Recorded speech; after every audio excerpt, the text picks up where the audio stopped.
জীবন পিছিয়ে হাঁটবো না। আমাদের যতক্ষণ পর্যন্ত আমাদের মেয়র সাহেব, ঢাকা সিটি কর্পোরেশন নির্বাচিত মেয়র, আইনগত মেয়র, ওটা রায় দিচ্ছে, গেজেট প্রকাশ হয়েছে, তারপর কোনো রায় দিচ্ছে না। এটা কিছু দুর্নীতিবাজ।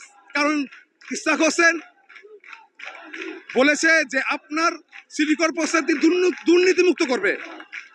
এখন এটি ইসহাক হোসেনের প্রবলেম, কারণ অনেকে দুর্নীতি করতেছে। ইসহাক হোসেন যদি আসে, অনেকে দুর্নীতি করতে পারবে না, দুর্নীতি করতে পারবে না বলেই ইসহাক হোসেনকে তাল বানা করেছে।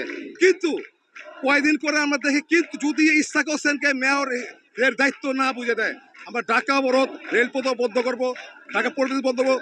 প্রয়োজন যদি সরকার পতনের আন্দোলন দেওয়া হয়, সরকার আন্দোলন করবো আমরা।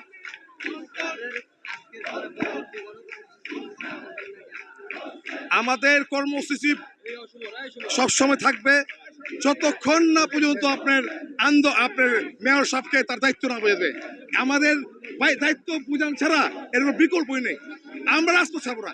আর ভাই আমরা তো 15.5 বছর শয়তান হাসিনার পেছনে আন্দোলন করছি।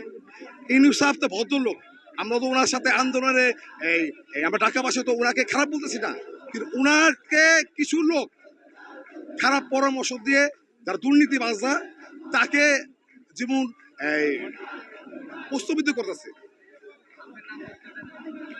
আমি সোহেল, পুরান ঢাকার সুতাবু থানার।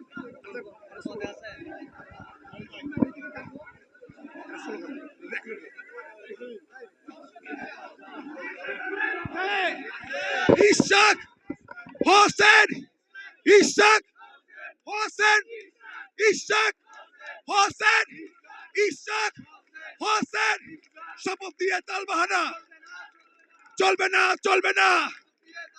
শপথ দিয়ে তালবাহানা চলবে না, চলবে না। শপথ দিয়ে তালবাহানা চলবে না, চলবে না। ইসহাক ভাই এগিয়ে চলো, আমরা আছি তোমার সাথে। ইসহাক ভাই এগিয়ে চলো, ঢাকাবাসী তোমার সাথে। ইসহাক ভাইয়ের ভয় নাই, রাজপথ ছাড়ি নাই। ইসহাক ভাইয়ের ভয় নাই, রাজপথ ছাড়ি নাই।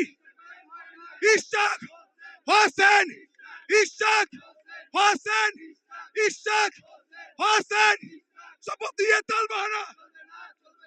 আসিফ ভুঁইয়ার দুই গালে, আসিফ ভুঁইয়ার দুই গালে জুতা মারো তালে তালে। আসিফের চামড়া তুলে নিব আমরা, আসিফের চামড়া তুলে নিব আমরা, আসিফের চামড়া। শপথ দিয়ে তালবাহানা।